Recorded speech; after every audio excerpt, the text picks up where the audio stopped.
जय हिंद साथियों, वंदे मातरम। कैसे हो? उम्मीद करता हूँ आप स्वस्थ होंगे, मस्त होंगे, अपनी पढ़ाई में व्यस्त होंगे। आपके अपने YouTube चैनल TCG क्लासेज में पुनः हार्दिक अभिनंदन, स्वागतम, मोस्ट वेलकम। मित्रों, हिंदी व्याकरण की मुहिम चल रही है और हिंदी व्याकरण के अंदर हमारा टॉपिक चल रहा है संधि। आपकी जानकारी के लिए बता दूं, संधि को हमने 3 पार्टों में डिवाइड किया, स्वर संधि, व्यंजन संधि और विसर्ग संधि, जिसमें से स्वर संधि को हमने कंप्लीट कर लिया पूर्व वाली क्लास में। यदि वो क्लास आपने नहीं देखी तो हमारे चैनल की प्लेलिस्ट में जाकर के उस क्लास को देख सकते हैं और अपनी पढ़ाई को बूस्ट कर सकते हैं। इस क्लास में हम पढ़ने वाले हैं व्यंजन संधि। व्यंजन संधि क्या होती है? ऐसी संधि जिसमें दोनों पदों में से कम एक पद में व्यंजन का होना अनिवार्य होता है, जरूरी होता है। ऐसी संधि जिसमें कम से कम एक पद में व्यंजन होता है उसे हम व्यंजन संधि कहते हैं। वो व्यंजन पहले पद का अंतिम वर्ण भी हो सकता है या फिर दूसरे पद का पहला वर्ण हो सकता है, और दोनों पदों में यानी पहले पद का अंतिम वर्ण और दूसरे पद का पहला वर्ण भी हो सकता है। इस प्रकार की जो संधि बनती है वो होती है व्यंजन संधि। यानी व्यंजन संधि जो होगी वो कैसे बन सकती है? पूर्व पद के अंत में क्या आ सकता है? व्यंजन आ सकता है। क्या आ सकता है? व्यंजन आ सकता है। उसके बाद में क्या आ सकता है? स्वर आ सकता है। ठीक है, एक तो ये हो सकता है। दूसरा, पहले स्वर आ सकता है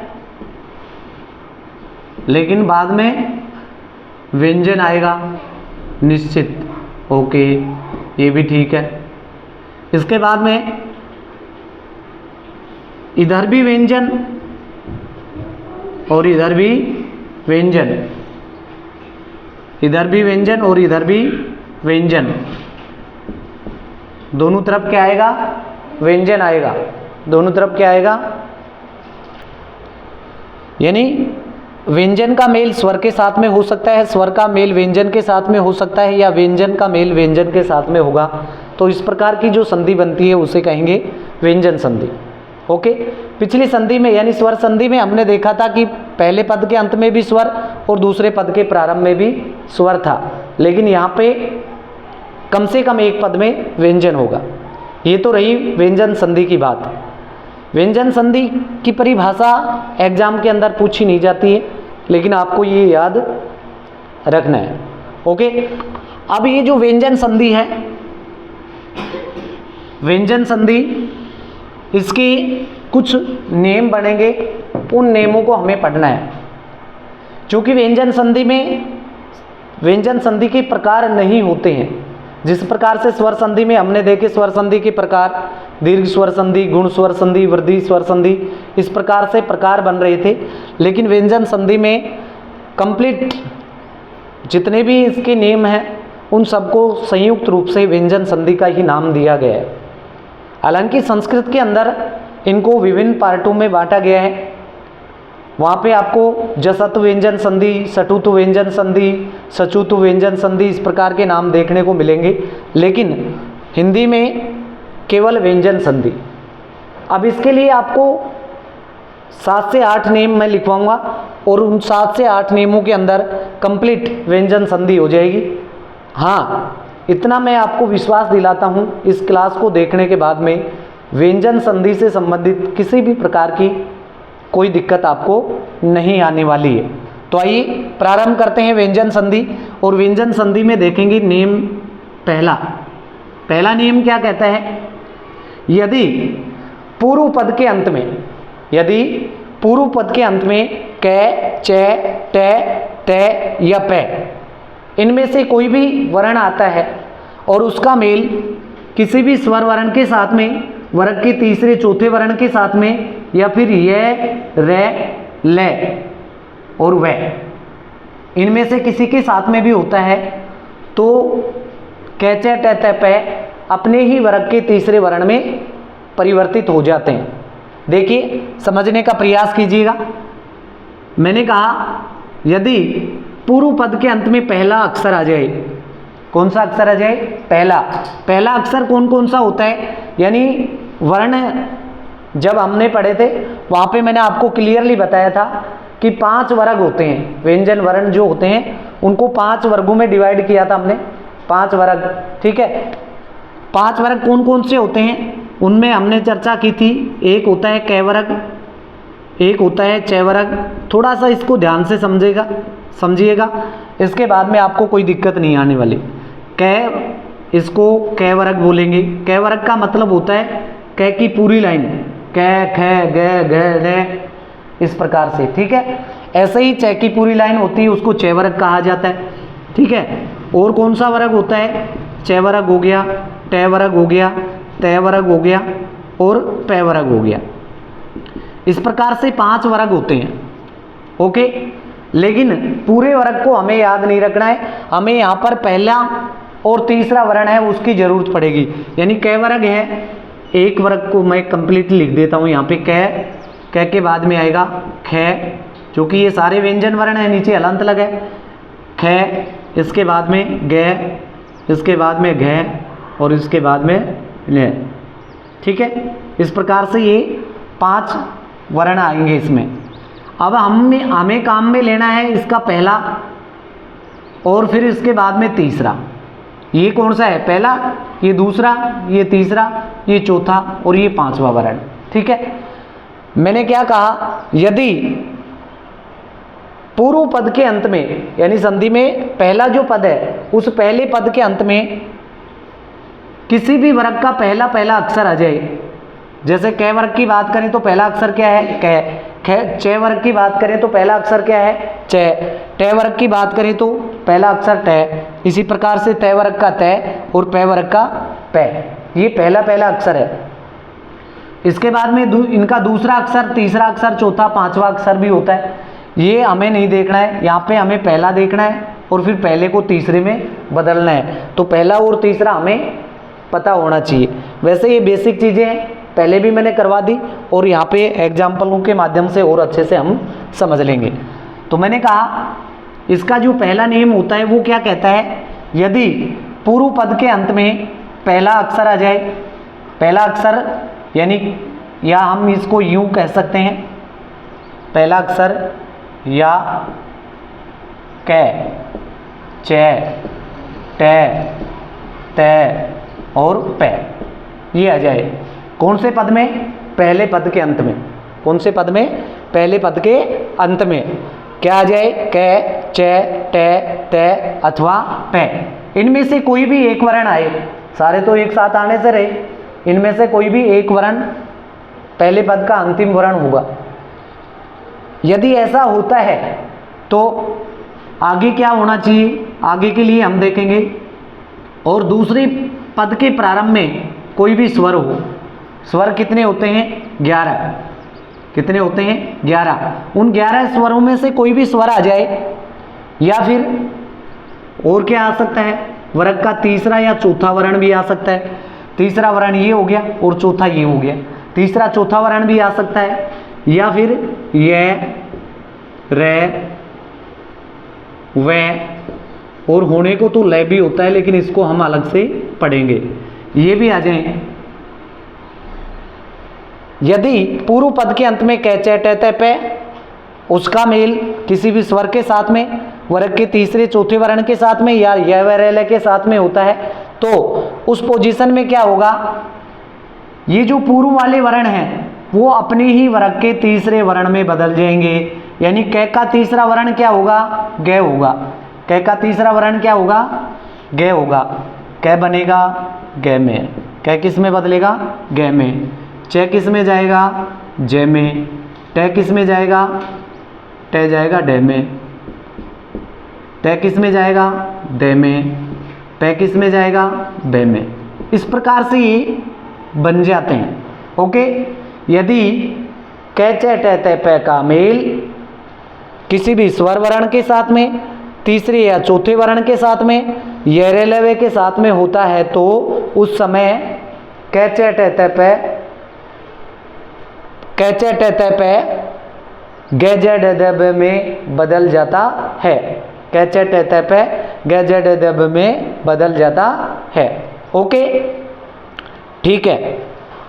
कैचे टेते पे गैजेड दब में बदल जाएगा, यानी अपने ही वर्ग के तीसरे वर्ण में परिवर्तित होता है। कैसे होगा देखते हैं उदाहरणों के माध्यम से।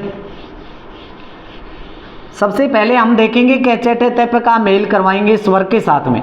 सबसे पहले कैचे टेते पे यानी पहले वर्ण का स्वर के साथ में मेल करवाएंगे। इधर आ जाए पहला वर्ण, आगे आ जाए स्वर वर्ण। इधर आ जाए पहला वर्ण, आगे आ जाए स्वर वर्ण। तो क्या होगा, ये जो पहला वर्ण है वो इसका प्रमोशन हो जाएगा, प्रमोशन होकर के अपने ही वर्ग के तीसरे वर्ण में बदल जाएगा। जैसे मैं बात करूं यहाँ पे दिक प्लस अंबर, बोलो क्या लिखा है मैंने, दिक प्लस अंबर। ओके, देखो पहला जो पद है उसका अंतिम वर्ण क्या है, कै आ रहा है ना, ये इनमें से आ रहा है, बिल्कुल आ रहा है। कै का मेल किसके साथ में हो गया, ए के साथ में। तो ये जो कै है, कै जो है वो अपने ही वर्ग के तीसरे वर्ण में जाएगा, यानी कै का क्या बनेगा, अभी हमने देखा था कै किस में बदलता है, गै में बदलता है, बदलता है ना। तो कै को हम गै में बदल देंगे, यानी क्या बनेगा, देखो इधर से क्या लिया, यहाँ पे दी को ऐसे कैसे लिख दिया, कै था, कै को हमने तब्दील कर दिया गै में। अब देखो इधर कै आधा है तो गै भी आधा हो गया, लेकिन आगे क्या आ गया, स्वर। यदि व्यंजन वर्ण के बाद में स्वर वर्ण आता है तो उस स्वर वर्ण की मात्रा व्यंजन वर्ण के अंदर मिला दी जाती है। तो कै का क्या बन गया, गै। आगे ए आ रहा है, ये ए की मात्रा हमने इसमें मिला दी, हलंत गायब। आगे ऊपर इसके बिंदु लगा है तो ये बिंदु लगा देंगे और लिखा जो है उसको एज इट लिख देंगे। इस प्रकार से दिक प्लस अंबर से बन गया दिगंबर। क्या बन गया, दिगंबर बन गया। ओके, दिगंबर बन, दिक प्लस अंबर से दिगंबर बन गया। ओके, और देखो उदाहरण, जैसे वाक प्लस ईश, पहले पद के अंत में कै आ गया, उसके बाद में ई आगे स्वर वर्ण है, कै किस में बदलेगा, गै में। तो ये क्या बनेगा, वा और गै। गै कैसा हो गया, आधा, लेकिन आगे ई है, बड़ी ई है, बड़ी ई की मात्रा लगा देंगे, गी से वागीस बन गया। ठीक है, ऐसे ही देखो और एग्जाम्पल देखो, सत प्लस आनंद, सत प्लस आनंद, पहले पद के अंत में क्या है, तय। तय का मेल किसके साथ में, आ के साथ में, तय का बनेगा दै। तय अपने ही वर्ग के तीसरे वर्ण में जाएगा तो तय का क्या बनेगा, दै। तय का बना देंगे दै। यहाँ पे देखो स दै, दै कैसा हो गया, आधा, दै कैसा हो गया, आधा। अब आगे आ की मात्रा है तो ये लो आ की मात्रा लगा दी और आगे का जो बचा है उसको ऐसे के ऐसे लिख दो। क्या बन गया, सदानंद। ठीक है, इसी प्रकार से देखो जगत प्लस अंबा, जगत प्लस अंबा, तय किस में चला जाएगा, दै में, और ये बन जाएगा जगदम्बा। क्या बन जाएगा, जगदम्बा। ओके, ठीक है। जैसे मैंने लिखा वाक प्लस ईश्वरी, वैसे ये एग्जाम्पल मैंने डाल भी दिया ऊपर, वाक प्लस ईश्वरी, तो ये बन जाएगा वागीश्वरी। क्या बनेगा, वागीश्वरी। इस प्रकार से हमने देखा यदि कैचे टे तय पे का मेल किसी स्वर के साथ में होता है तो ये कैचे टे तय पे गैजे डब में बदलता है। ओके, जैसे देखो अभी एक दो एग्जाम्पल और डालता हूँ, सट प्लस आनंद, सट प्लस आनंद, ये बनेगा सदानंद। क्या बनेगा, सदानंद। उम्मीद करता हूं यहां तक आपको अच्छे से समझ में आ गया होगा। क्लियर। अब कैचे टे पे के साथ में हमने स्वर को मिला के देखा है, आगे हम देखेंगे तीसरा और चौथा वर्ण, ठीक है। तीसरे और चौथे वर्ण के साथ में मेल करा करके देखते हैं किसका, कैचेटेटेपक। जैसे मैं यहाँ पे बात करूँ तीसरे वर्ण की, एक एग्जाम्पल मैं डालूंगा यहाँ पे, देखना, दिक प्लस गज। पहले पद के अंत में कै आ गया, कोई दिक्कत नहीं, इनमें से आ रहा है। आगे क्या आ गया, गे। आगे क्या आ गया, गे। अब गे जो है वो कै वर्ग का कौन सा अक्षर है, तीसरा है कि नहीं, तीसरा वर्ण है, ठीक है। तो यही हमें चाहिए, तीसरा या चौथा। तो यहाँ पे तीसरा हम देख रहे हैं, गे। इस प्रकार से ये बनेगा दी, कै का क्या बनेगा, गे। अब देखो यहाँ पर, यहाँ आपको समझना है, यहाँ व्यंजन वर्ण था, आगे भी व्यंजन वर्ण है। दो व्यंजन वर्ण यदि एक साथ आते हैं तो पहला जो व्यंजन वर्ण है वो आधा ही लिखा जाएगा। अगले व्यंजन वर्ण में तो हो सकता है स्वर कोई छुपा हो, स्वर की मात्रा हो, तो उसको तो जैसा है वैसे लिखेंगे, लेकिन पहले क्या करेंगे, आधा को आधा ही लिखेंगे। तो ये दी, कै का गे बना दिया, आगे जो बचा है उसको एजिट लिख दिया, दिग्गज, ठीक है। क्या बन गया, दिग्गज बन गया, ओके। और देखो चौथे के साथ में देख लेते हैं। जैसे मैं बात करूं, अप प्लस धी, पहले पद के अंत में क्या है, पे, जो अपने वर्ग का पहला अक्षर है, इधर चौथा अक्षर है, पहला और चौथा मिलेगा तो जो पहला है वो तीसरे में चला जाएगा, ए, पे का बन जाएगा बे, और ये आगे धी, अवधि। इस प्रकार से ये बनेगा, ठीक है। तीसरा और चौथा हो गया। अब देखते हैं ये रेलवे के साथ में मेल करवा के देखते हैं, किसके साथ में, ये रेलवे के साथ में। जैसे मैं यहाँ पे बात करूँ, उत प्लस योग, उत प्लस योग, पहले पद के अंत में क्या है, तय, उसका मेल किसके साथ में हो रहा है, ये के साथ में। ये देखो हमारे नेम में ये के साथ में हो रहा है। तो यदि तय का मेल ये के साथ में होगा तो तय किस में जाएगा, दे में जाएगा कि नहीं, दे में चला जाएगा। तो यहाँ क्या बन जाएगा, उ दे, तय का दे बन गया, और आगे यो गे। क्लियर। ये जो उत प्लस योग है उद्योग बन गया, इसको ऐसे भी लिखा जाता है। हालांकि वर्तमान समय में हिंदी में यही प्रचलन में है, लेकिन ऐसा भी आपको लिखा हुआ मिल सकता है। क्यों हुआ ये, जब भी दे और उसके बाद में ये आता है, दे और ये का मेल कराएंगे तो ये दे में बदलता है, ओके। तो इस प्रकार से ये बनता है।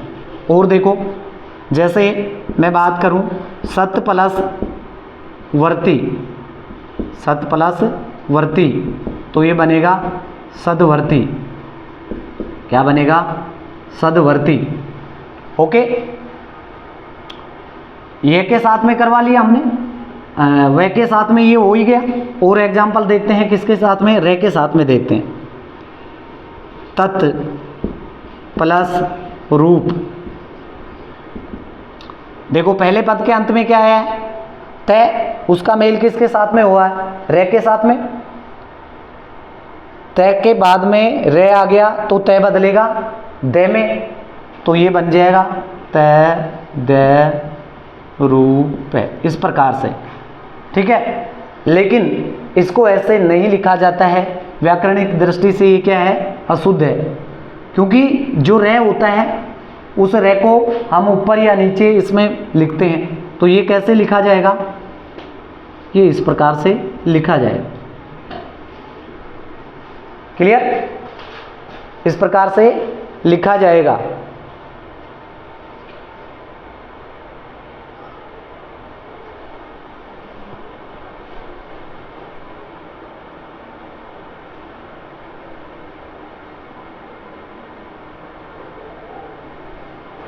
इस प्रकार से लिखा जाएगा, ओके। हो गया, तत्प्लस रूप से तद्रूप बन गया।